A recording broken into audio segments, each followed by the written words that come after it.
જોશમાં આવીને ભજીયા બને ને એના ભજીયા બન્યા છે કાળા. તો આજે આપણે બનાવ્યું કાળા ભજીયા નથી, નાના કાળા ભજીયા નથી બન્યા.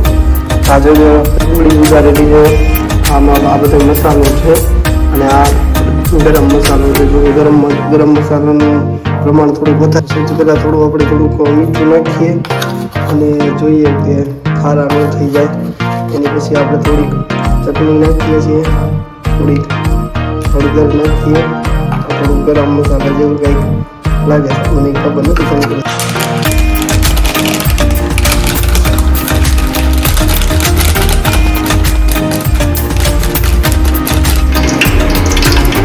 આપણે થોડુંમાં સાજીના ફૂલ, લીંબુ ને એ નાખ્યું છે અને આ તેલ છે.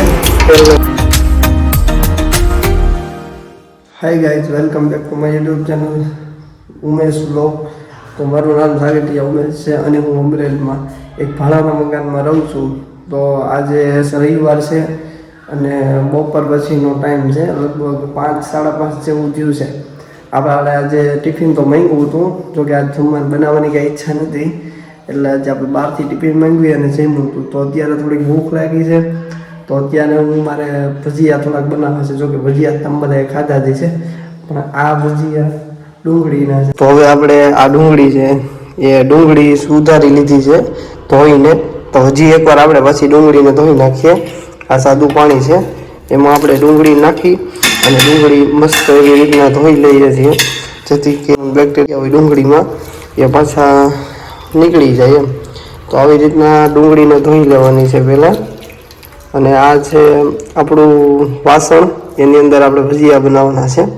અને આ તેલની બોટલ ખાલી થઈ ગઈ છે, સામે એક બીજી તેલની બોટલ પડી છે, એ લઈ અને એમાં આપણે તેલ નાખવાનું. જો કે ભજીયા બનાવવા, આ ડુંગળીના ભજીયા બનાવવા એકદમ સાદા અને સિમ્પલ છે અને ખાવામાં પણ બહુ જ મજા આવે છે. તો તમે એન્ડ સુધી, છેલ્લે સુધી રહીજો, તો જેથી તમે જોઈ શકો કેવી રીતના ભજીયા બનાવું છું. હવે આપણે ડુંગળીને મસ્ત ધોઈ નાખી છે અને એમાંથી જે હવે પાણી છે એને બહાર કાઢી લઈશું. અને ડુંગળી એકદમ છૂટી પડી ગઈ છે, ડુંગળી સુધારેલી છે. આમાં આ બધો મસાલો છે અને આ ગરમ મસાલો છે. જો કે ગરમ મસાલાનું પ્રમાણ થોડુંક વધારે રાખવાનું છે. તો સૌથી પહેલાં થોડુંક મીઠું નાખીએ અને જોઈએ કે ખારા ન થઈ જાય.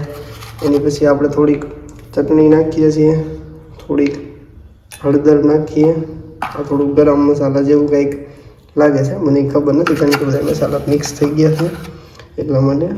આ બધો મસાલો પૂરો થવા એવો છે, પણ જે છે એ મસાલો આપણે નાખી અને જોઈએ કેવા બને છે. અને આ મસાલો થોડોક બહાર કાઢવો, આ મસાલો પણ થોડોક એડ કરી દઈએ, કારણ કે આમાં મસાલો બહુ વધારે નાખવાનો હોય. એટલે આપણે જોઈએ કે કેવી રીતના બને છે. હવે આને એકદમ આવી રીતના મિક્સ કરી દેવાનું છે. થોડુંક ઢોળાઈ ગયું છે પણ હાલ છે. હવે આને એકદમ ઝીણું એવું મસ્ત મિક્સ કરી દેવાનું છે. આવી રીતના થોડીક વાર હલાવવાનું છે એટલે બધું પ્રોપર મિક્સ થઈ જાય. તો એકદમ આમાં સરસ મજાનું બધું મિક્સ થઈ ગયું છે, રેડી. તમે જોઈ શકો છો, ઓલું મસાલો હતો એમાં નીચે થોડીક હળદર હતી, તો એમાં હળદર થોડીક પડી ગઈ છે. હવે આ ચણાનો લોટ છે, તો આપણે આમાં આ જે મસાલો મિક્સ કર્યો છે, તો હવે ડુંગળીની અંદર, તો એની અંદર થોડોક ચણાનો લોટ નાખીશું.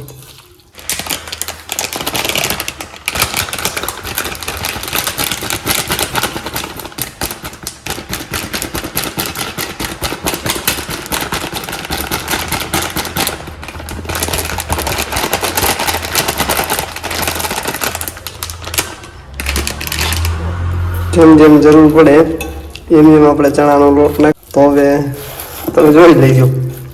બાકી આ એક હાથ છે, એક હાથે ફોન છે. બાકી આ એકવાર બનશે એટલે બહુ મસ્ત બનશે. થોડુંક આપણે પાણી એડ કરીશું આની અંદર. નથી કરતા કે શું ભૂલ છે એ કોમેન્ટ કરો, જેથી મને ખબર પડે કે ક્યાં ભૂલ છે, કેવી રીતે.